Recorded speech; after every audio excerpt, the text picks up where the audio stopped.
അധ്യായം 24 5 മുതൽ 22 വരെയുള്ള വാക്യങ്ങൾ. വിവിധ നിയമങ്ങൾ. പുതുതായി വിവാഹം ചെയ്ത പുരുഷനെ സൈനിക സേവനത്തിനോ മറ്റെന്തെങ്കിലും പൊതുപ്രവർത്തനത്തിനോ നിയോഗിക്കരുത്. അവൻ 1 വർഷം വീട്ടിൽ ഭാര്യയോടൊന്നിച്ച് സന്തോഷപൂർവ്വം വസിക്കട്ടെ. തിരികല്ലോ അതിൻ്റെ മേൽക്കല്ലോ പണയം വാങ്ങരുത്. ജീവൻ പണയം വാങ്ങുന്നതിന് തുല്യമാണത്. ആരെങ്കിലും തൻ്റെ ഇസ്രായേലി സഹോദരനെ മോഷ്ടിച്ച് അടിമയാക്കുകയോ വിൽക്കുകയോ ചെയ്താൽ അവനെ വധിക്കണം. അങ്ങനെ നിങ്ങളുടെ ഇടയിൽ നിന്ന് ആ തിന്മ നീക്കിക്കളയണം. കുഷ്ഠം ബാധിച്ചാൽ ലേവ്യ പുരോഹിതർ നിർദ്ദേശിക്കുന്നത് പോലെ ചെയ്യണം. ഞാൻ അവരോട് കൽപ്പിച്ചിട്ടുള്ളതെല്ലാം നിങ്ങൾ ശ്രദ്ധാപൂർവം അനുസരിക്കണം.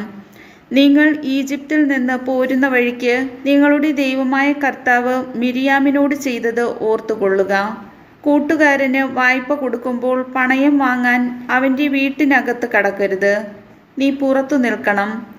വായ്പ വാങ്ങുന്നവൻ പണയം നിന്റെ അടുത്ത് കൊണ്ടുവരട്ടെ.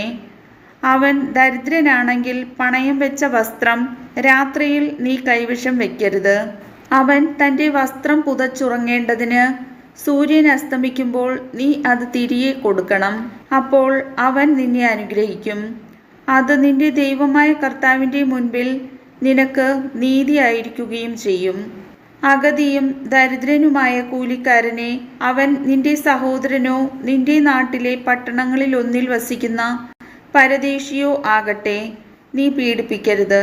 അവൻ്റെ കൂലി അന്നന്ന് സൂര്യൻ അസ്തമിക്കുന്നതിന് മുൻപ് കൊടുക്കണം. അവൻ ദരിദ്രനും അതിനായി കാത്തിരിക്കുന്നവനുമാണ്.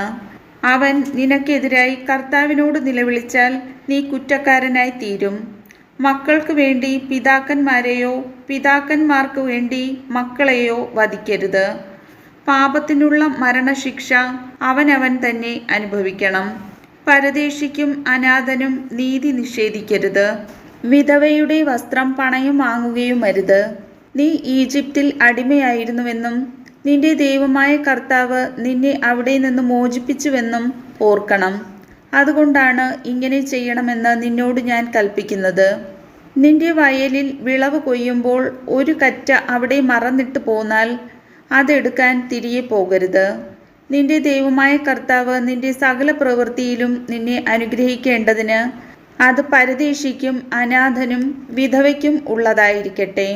ഒലിവുമരത്തിൻ്റെ ഫലം തല്ലിക്കൊഴിക്കുമ്പോൾ കൊമ്പുകളിൽ ശേഷിക്കുന്നത് പറിക്കരുത്. അത് പരദേശിക്കും വിധവയ്ക്കും അനാഥനും ഉള്ളതാണ്. മുന്തിരിത്തോട്ടത്തിലെ പഴം ശേഖരിക്കുമ്പോൾ കാല പെറുക്കരുത്. അത് പരദേശിക്കും വിധവയ്ക്കും അനാഥനും ഉള്ളതാണ്. നീ ഈജിപ്തിൽ അടിമയായിരുന്നുവെന്ന് ഓർക്കണം. അതുകൊണ്ടാണ് ഇപ്രകാരം ചെയ്യാൻ നിന്നോട് ഞാൻ കൽപ്പിക്കുന്നത്. കർത്താവിൻ്റെ വചനം.